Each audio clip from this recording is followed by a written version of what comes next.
Thank you, Professor Abasi, for the introduction. And thank you, Professor Ines and the organizing committee of the Congress for inviting me. It's a great pleasure to take part. I've been asked to talk about autoimmune type 2 diabetes. To do that, this is the summary of the topics I'm going to go through with you today. I will remind everyone about epidemiology and the scale of the problem of type 2 diabetes. I've got a case report that I need to share with you. And then we'll go through the classification of diabetes according to the WHO, American Diabetes Association. And then we'll go through the pathophysiology and the therapeutic opportunities that we can look at in the treatment of autoimmune type 2 diabetes. This is data from the WHO published in 2016 and showing the estimated prevalence of diabetes from 1980 to 2014 throughout the regions across the world. And you can see if you compare 2019 to 2014, there's pretty much doubling of the prevalence of diabetes around the globe. Some regions are more prevalent. Eastern Mediterranean region, for instance, from 5.9 to 13.6. And then on the other side is the actual total number of affected individuals with type 2 diabetes, going from 108 in 1980 to fourfold increase to 422 million across the world. So quite a huge major problem that we have on our hands. The focus this afternoon is to look at autoimmune type 2 diabetes. And to start with, I thought we share a case report, which case that I managed. This is a 70-year-old female. In the past was diagnosed with Turner syndrome, and that will be relevant later on. She then had type 2 diabetes diagnosed in 2015 by her general practitioner, who put her on metformin to control the diabetes. And in 2019, she was diagnosed as hypothyroid and presented a year later with some dizzy spells and tiredness for about 5 days in May 2020, and was found to have blood glucose, random blood glucose of 31.3 and ketones of 6.7. She was then admitted to hospital, clearly with diabetic ketoacidosis. You can see the pH was 7.2, bicarbonate 12.1. Renal function, not too bad. But the cholesterol was high at 5.5. They did an ultrasound scan just to make sure there wasn't other pathology within the pancreas. She was then listed the drugs that the GP had been treating her for diabetes was Lantus 16 units, Apidra 6 units 3 times a day, and thyroxine 125 micrograms, aspirin 75 milligrams, and amitriptyline. They started on a DKA regime, was seen by the dietitian, and on day 2, the ketones had already vanished. And then while she was in hospital, she had a C-peptide level, which was less than 50 picomoles per liter. Islet cell antibodies were negative, and anti-GADA antibodies were just slightly up at 7 units per mil. She was discharged home on day 3 and was changed to metformin 8 units twice a day and atorvastatin 20 milligrams daily. So the question would be, how do we classify the type of diabetes she's got, and which oral hypoglycemic agents should actually be avoided? And we'll try and answer that later on. But you can see on the right here is the HbA1c in 2016, which was around 80. and then that came down with metformin, and then from 2017 it's gradually gone up until she got to a level where she developed ketoacidosis, requiring hospital admission. So the WHO and ADA have classified diabetes into type 1, of course, and type 2. Type 1, as you know, described as a beta cell destruction and absolute insulin deficiency. It's immune mediated. Sometimes it's idiopathic. And type 2, there are several types within type 2. They're the genetic defects and syndromes, MODY 1 to 8, MODY 1 to 7, beg your pardon. And this is chromosomal defects on number 2, 7, 12, 13, and 20. And there may be some mitochondrial DNA defects as well. There are neonatal ones, which we haven't got time to discuss. Those defects in insulin action, gestational diabetes, disorders of the pancreas. So these are exocrine lesions that damage the pancreas from infections, infiltrative conditions, sarcoid, and so on. There's a drug-induced or steroids, some drugs that we use for immunosuppression, for instance. And then there is infections like CMV and endocrinopathies, acromegaly, Cushing's, and the list is pretty long. And there's some more other uncommon forms of autoimmune mediated diabetes that have been described, including Stiffman syndrome, anti-insulin receptor antibody syndromes. And then there's these other ones that have been associated with type 2 diabetes. So Turner's, the patient I described had Turner's syndrome, Klinefelter's, Downs, myotonic dystrophy. So the list is huge. And then there's this overlap area between type 1 and type 2. And of course, LADA is one. Some people have described type 1.5, type 3, double diabetes, essentially recognizing that actually there is an area of overlap between type 1 and type 2. So what is going on there? The question is, what is it that's causing this overlap area for some patients behaving like a type 1 when they are type 2, and some patients behaving like a type 2, but in fact, they are type 1. And I go to this cartoon that was published in 2015, and we can see here the relationship between a loss of beta cell mass over time and with insults to the pancreas, mainly recognized is environmental viruses. So in these environmental viruses, several of them can cause the MCH upregulation, production of cytokines, particularly interferon gamma, and response can then cause an insulitis.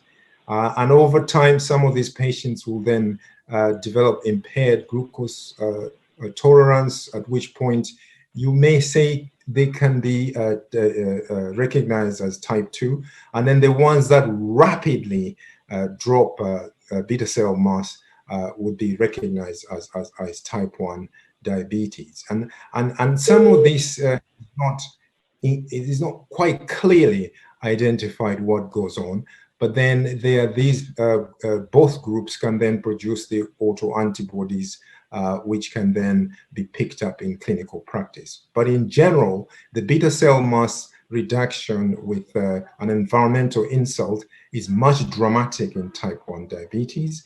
And it's possible that a similar operative process is occurring for some susceptible type 2s with genetic predisposition to also lose beta cell mass, as well as developing insulin resistance and then becoming type 2 diabetics. So this is just to show I beg your pardon. So type 2, where it can happen, and then you get a downward slow progression of beta cell mass reduction. And this is just another cartoon which was published many years ago. This is when I was training, that there are individuals who are genetically susceptible, and then there are environmental factors that they affect them. This causes an autoimmune process producing cytokines, which then cause pancreatic islet cell damage, and then that becomes a type 1 immune-mediated type 1 diabetic. But we know for now that there is also a small group of type 2s that undergo the same process to then develop autoimmune type 2 diabetes. So, the most well-known is the latent autoimmune diabetes in adults, and the Immunology Diabetic Society has classified LADA into a syndrome which affects between 2 to 12 adults with population with diabetes, more common in Northern Europeans, and they have a reduced frequency of metabolic syndrome compared to type 2.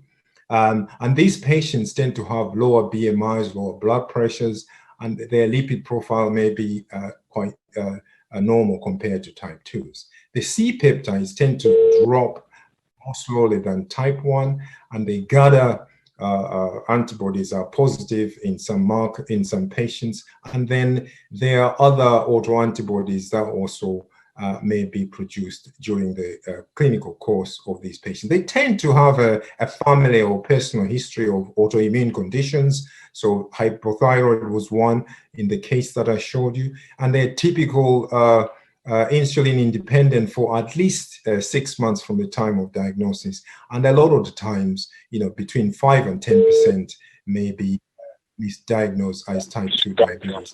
They present the first time with diabetic ketoacidosis. And it's as far as back as 2004, there was an algorithm of how we can diagnose these cases, particularly if you do some risk scores. Risk assessment, so age less than 50, BMI less than 25.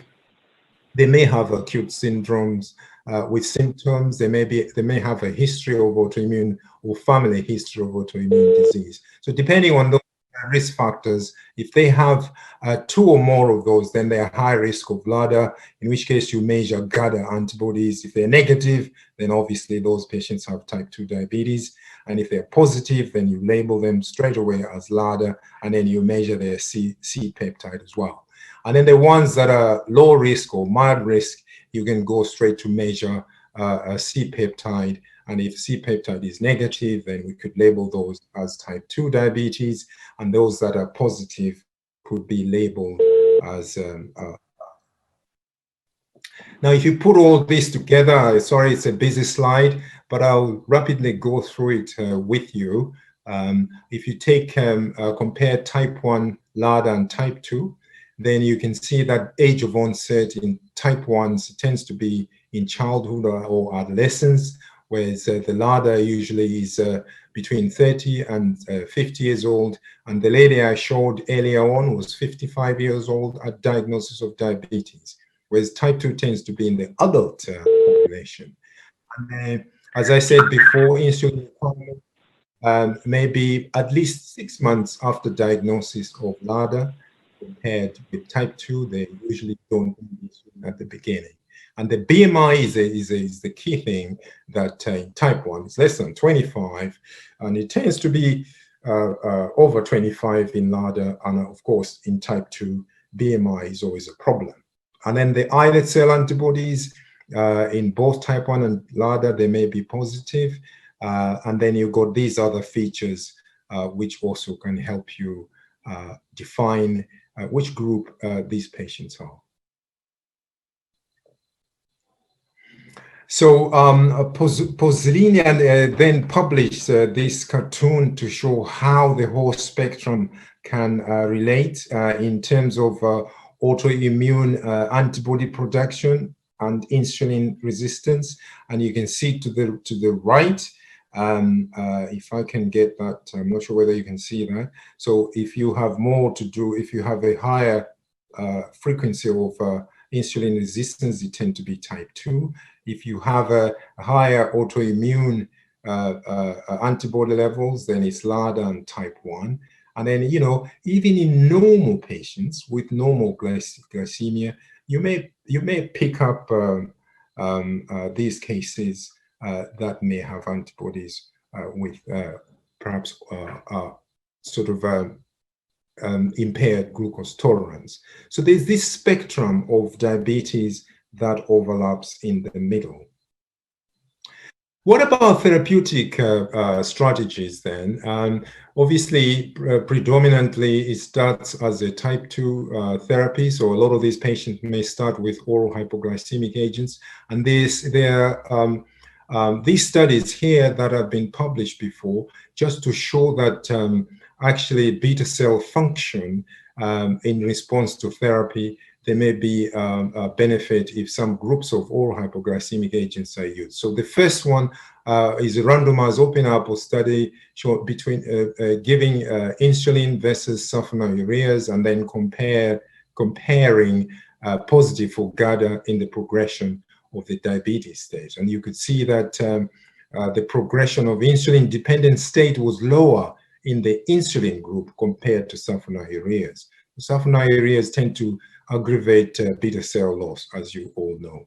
And then the same was tested for glibenclamide, and you can see 118 patients with LADA. And after a few weeks, they tested fasting C-peptide, and which significantly increased in the group that were treated with linagliptin compared sulfonylurea glibenclamide. And the pilot again showed with a DDP4, sitagliptin and insulin versus insulin alone, and again showing actually the combination of insulin and sitagliptin tend to favor preservation of beta cell function compared to insulin alone. And again, also in the DDP4 using saxagliptin, also showing the same influence that it tended to preserve beta cell function if we use these agents.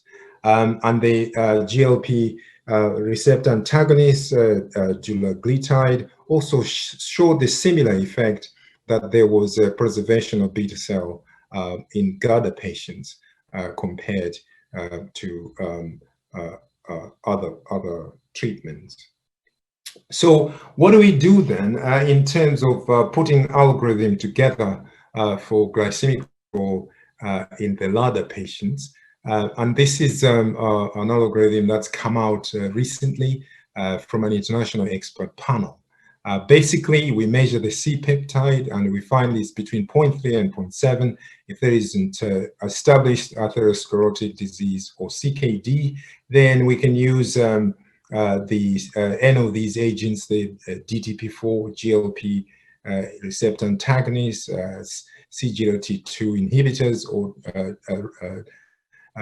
pioglitazone. And then if HbA1c is not controlled, then there's a combination of things we can do. We either use basal insulin or any of the other agents that we haven't tried on. But basically, when there isn't established cardiovascular risk or CKD, then the treatment is quite similar to type 2 diabetes. Whereas if you have, in this case, as I showed you earlier on before, the problem with her is that she was presented with ketoacidosis, and one would therefore avoid SGLT2 for this treatment of this kind of patient.